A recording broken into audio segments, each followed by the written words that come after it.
Imagine a mind capable of, mastering complex geometry, completely rewiring classical philosophy, and analyzing the laws of physics. Right, a true polymath. Exactly. And this brilliant 34-year-old woman then deliberately starves herself to death in a British sanatorium. Just an incredibly tragic, extreme act of solidarity with the oppressed during the war. Yeah, and we aren't talking about some tidy historical figure who left behind a neatly bound magnum opus. We're looking at a messy, chaotic crate load of completely unorganized notebooks left behind by the French philosopher Simone Weil. It is a beautifully chaotic intellectual landscape, honestly. When she died in 1943, she weighed just 47 kilograms, and she left behind these raw, completely unfiltered thoughts. Just boxes of loose paper, basically. Pretty much, you'd have a mundane grocery list sitting on the exact same page as a penetrating, earth-shattering analysis of the Pythagorean theorem. Which is wild. It is, right next to, like, drafts of unsent letters and critiques of Homer's Iliad. Which obviously brings a massive challenge if you're trying to actually understand her legacy. But that is exactly what we're doing today. This deep dive focuses on a staggering act of historical and philosophical reconstruction called the Book of Decreation. Right, which was written by authors using the pseudonyms Max and Claude. Publishing under the collective pen, Dame Simone, yeah. Yeah. And they attempted to do the impossible. They tried to construct the completed systematic theology that Simone Weil just never lived long enough to write herself. They took those crates of chaotic notebooks and literally followed her intellectual gestures to their natural and honestly often terrifying conclusions. It really is an intense read. It fundamentally challenges our deepest assumptions about existence, about why we suffer, and what it actually means to be a self. And that sets up our mission for you, the listener, today. We are going to explore a radical, highly counterintuitive idea found in these reconstructed pages. The idea of decreation. Right. How entirely emptying yourself, embracing this absolute void, and letting go of your ego might actually be the ultimate shortcut to truly understanding reality. It is a wild ride, for sure. But to understand Weil's view of human existence, we first have to understand how she views the creation of the universe itself. Yeah, to grasp her philosophy, you have to start at the absolute beginning, like before the universe even existed. Okay. In Weil's theology, God is not primarily a presence. God is primarily a withdrawal. A withdrawal. Yes. She borrows a concept from the 16th century Kabbalistic tradition called tzimtzum, which translates roughly to contraction. Okay, let's unpack this, because that flips basically everything upside down. Yeah. If God is everything and then God shrinks, what is outside of God? That is precisely the paradox she's getting at. Are we saying the universe is essentially a cosmic vacuum chamber? Kind of, yeah. The idea is that before creation, God was literally everything. All space, all possibility, all being. So there was no room for us. Exactly. There was no outside for anything else to exist. So for creation to happen, God couldn't just build something new. God had to retreat. Huh. God withdrew to make a vacancy, and into that newly created empty space, physical reality and human existence just rushed in. So we don't live in God's presence. We live in the exact space God left behind. Right. And what's fascinating here is how Weil reinterprets that dynamic. Yeah. A lot of thinkers might view that as, abandonment. Yeah, it sounds like atheism with extra steps, or like a parent leaving a child alone in a room and calling it parenting. That's a very natural reaction. But for her, God abdicating centrality is the foundational ultimate act of love. How so? Well, if God took up all the space, we couldn't exist as independent subjects. God's withdrawal into the background structure of the world, into the blind laws of physics, into necessity, that is a non-coercive presence. Love is radical permission for the other to simply be. Precisely. It's love is making room. That sounds profound on paper, but I really have to push back here. Yeah. Because practically speaking, it sounds horrifying. I get that. If God's ultimate act of love is abandoning us to the brutal, unthinking laws of physics, that means every devastating earthquake, every famine, every childhood illness, that's just God making room. Yeah. How on earth does Weil justify that kind of cruelty? She doesn't justify it in the traditional sense, honestly. She really doesn't try to sugarcoat it. Weil acknowledges that physical necessity is blind, cold, and utterly indifferent to human suffering. It's just gravity. Right. The laws of gravity don't care if a rock falls on the ground or if it falls on a person.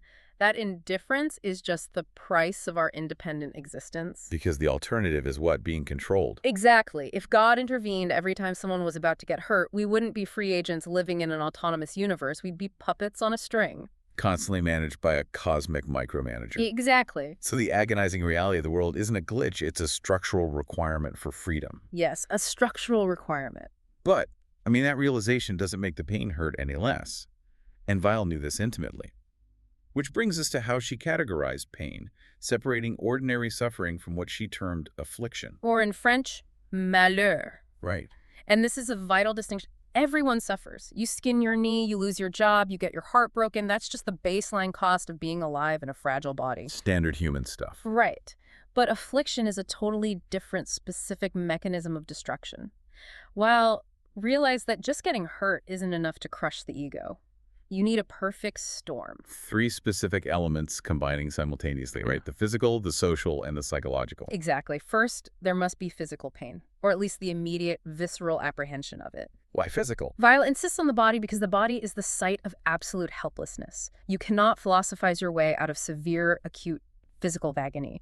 It anchors you to the present moment in the worst possible way. Then you add the second element, which is social contempt. The afflicted person is isolated, marked by society as someone to be avoided or pitied or despised. It's essentially a form of social death. And that leads to the third devastating element, which is the psychological uprooting. The social contempt gets internalized. You start looking at yourself with the exact same disgust that society directs at you. You actually believe you deserve it. And she didn't just theorize about this in some Parisian cafe. She deliberately sought it out to understand it. Which is incredible. In 1934, at age 25, she's a highly educated philosophy graduate, and she purposely takes a leave of absence to go work on a brutal industrial factory floor in Paris. Which was a catastrophically dangerous environment for her. Because of her health. Yeah, she had terrible health, suffered from debilitating migraines, and by her own admission, she was very physically clumsy. She was slow. So she couldn't keep up with the quotas. No, she was constantly living in terror of being fired, which she frequently was. She'd get fired and be forced to move from one harsh factory to another. And here's where it gets really interesting, because the factory didn't just make her tired. It fundamentally rewired her brain. It did. She writes about the exact mechanism of this transformation, and she calls it the brand of slavery. And it wasn't a metaphor for her. No. The repetitive, dangerous work, the constant screaming of the machines, the physical exhaustion, it literally prevents abstract thought. You just can't think about grand philosophical concepts of freedom or the future when your shoulders are screaming in pain. Or when you're terrified of getting your hand crushed in a stamping press. Exactly. The factory floor erased her sense of past and future. It shrank her entire universe down to just the next agonizing movement. And in doing so, the coherent narrative we all carry around, that voice in your head that says, I am a free agent making choices, I am the star of my own movie, it completely shatters. Affliction unmakes the self. It unmakes the self. And this is where Weil's critics often balk, Yeah. because she asks a very dangerous question. Right. What is this unmaking actually for? Yeah. Is the exhaustion of the factory, the chronic pain, the crushing poverty, is it for something? And her answer, controversially, is yes.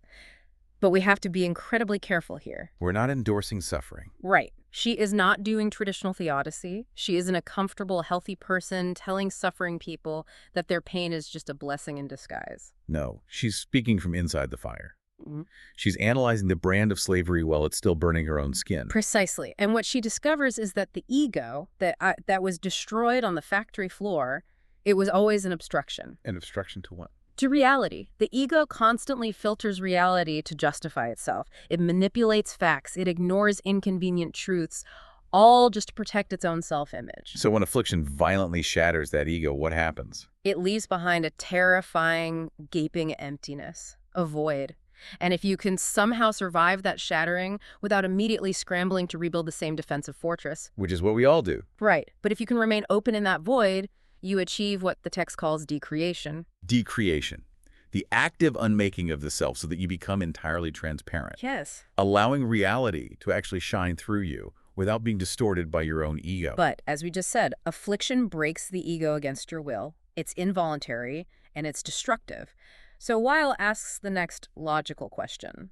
Can we achieve this unmaking of the self voluntarily? Exactly. Can we decreate without having to be crushed by a factory or a severe illness? And the source text argues that yes, we can, through a practice she calls attention. But we have to define our terms really carefully here.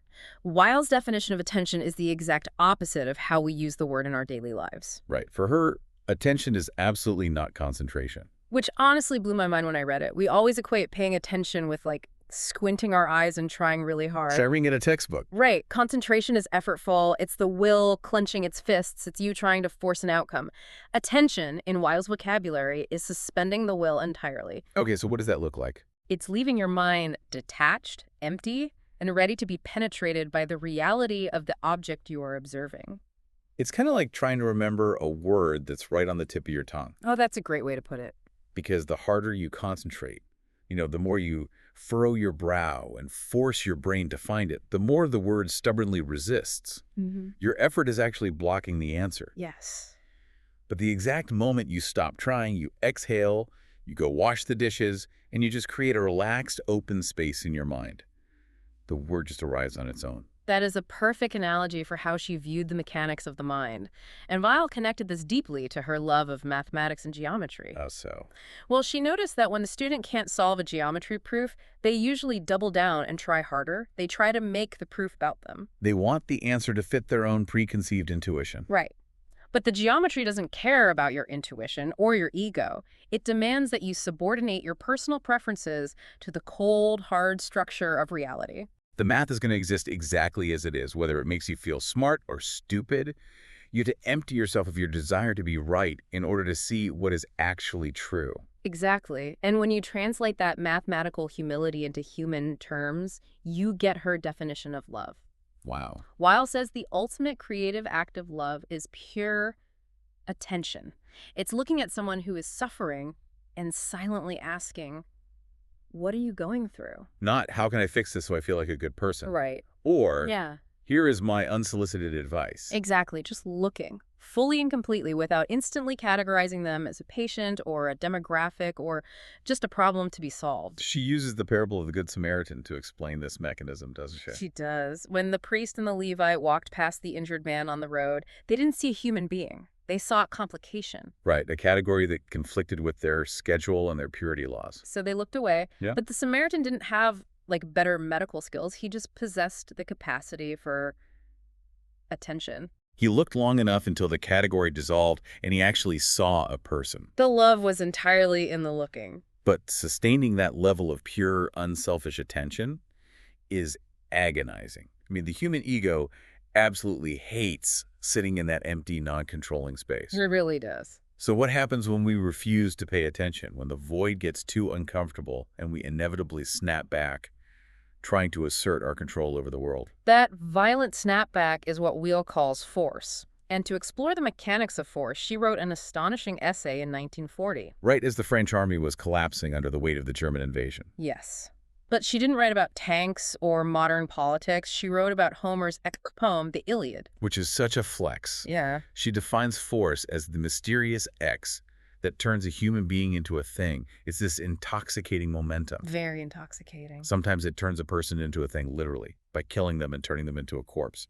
But force is just as present when they are still breathing, by turning them into a slave, an instrument, or just a casualty of war. And what she uniquely observes about the mechanics of the Iliad is that there are no actual villains. Wait, really? Yeah. Both the Greeks and the Trojans are utterly possessed and corrupted by force. Force isn't a tool that you can neatly control.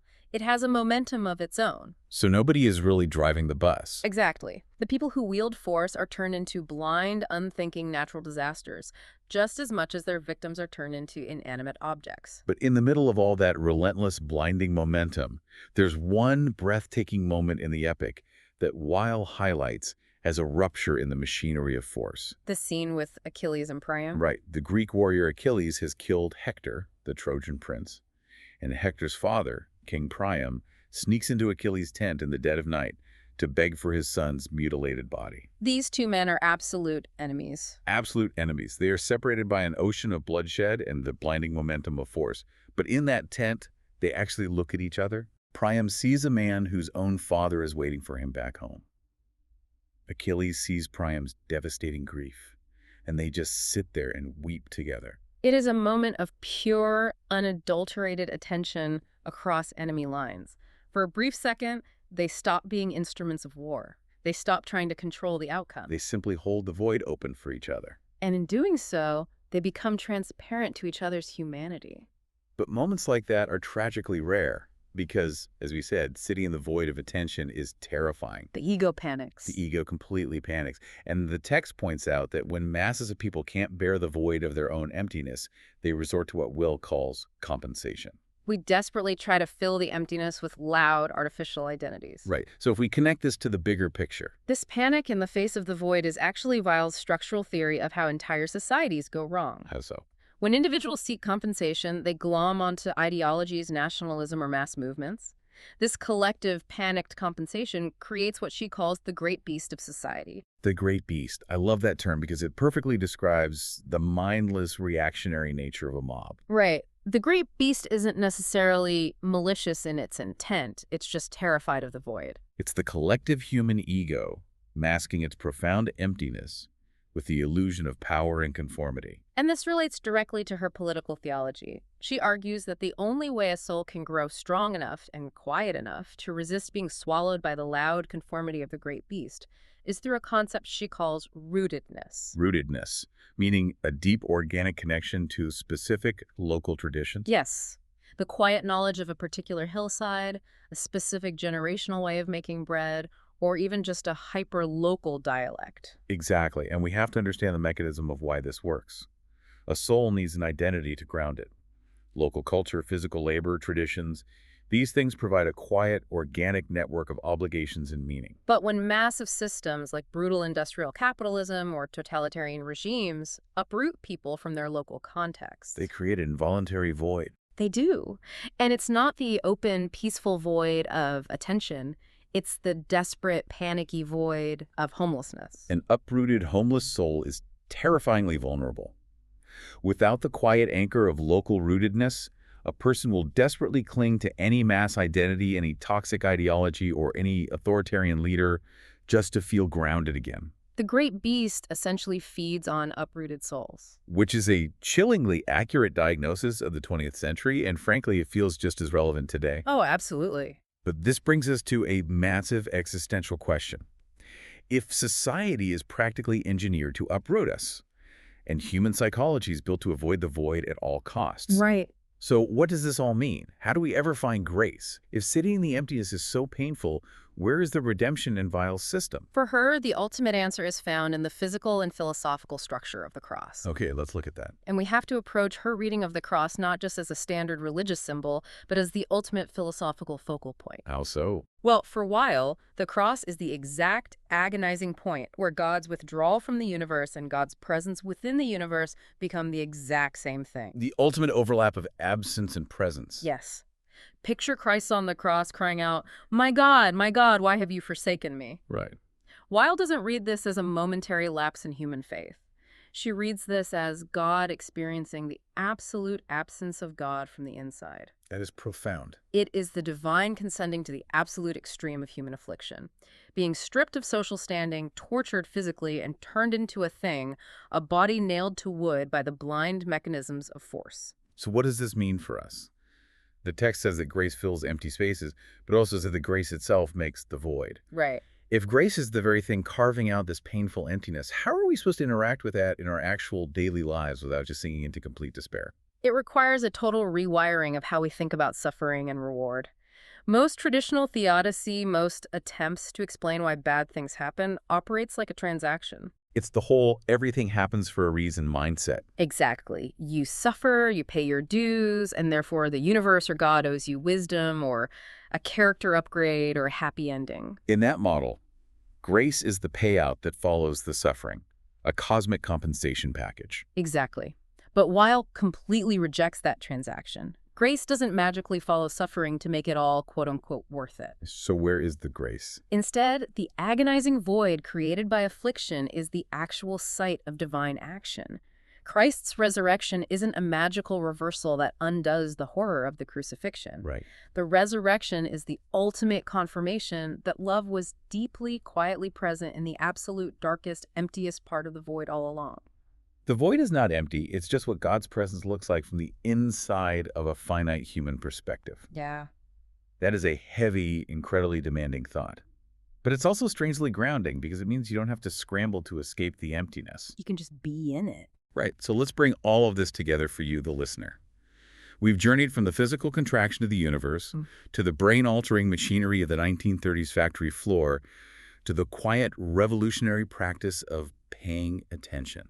And the beauty of Weil's philosophy is that you don't need to go work in a hazardous industrial plant or starve in a sanatorium to practice decreation. Thank goodness. You can practice it in the mundane moments of your day. You practice it when you sit down with a difficult book and read it slowly, suspending your ego's urge to immediately jump to conclusions or judge the author. Right.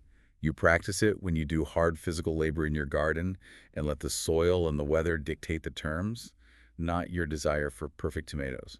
Or, and this might be the hardest one of all, you practice it when you're simply waiting. This is perhaps our most vital challenge to us today. Can we tolerate silence long enough for reality to actually arrive? Oh, that's good.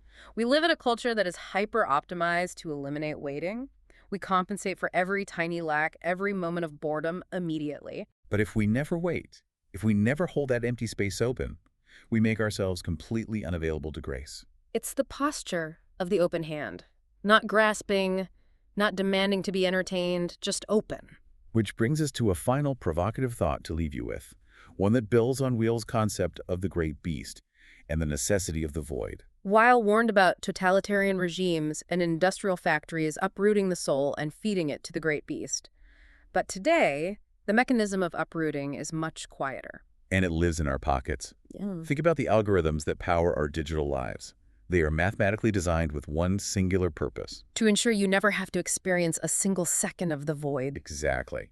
The moment you feel a pang of boredom, loneliness, or emptiness, the algorithm serves up a highly optimized distraction. A video, an outrage-inducing headline, a notification. It is the ultimate frictionless compensation. It is the modern great beast, offering us a loud, artificial identity so we never have to face the terrifying quiet of our own emptiness. But if Weil is right, if grace can only enter where there is a void, where the ego has stopped trying to arrange reality to entertain itself, then algorithms aren't just distracting us. They are structurally preventing us from experiencing grace. They are building a wall over the void. So the next time you are standing in line or sitting on a bus, and you feel that familiar itch to pull out your phone and fill the silence, pause. Yeah. What if you just let the emptiness sit there? What if you actively chose the discomfort of the void, trusting that it isn't a dead end, but the only doorway wide enough for reality to actually get through? The void is not empty. The void is not empty.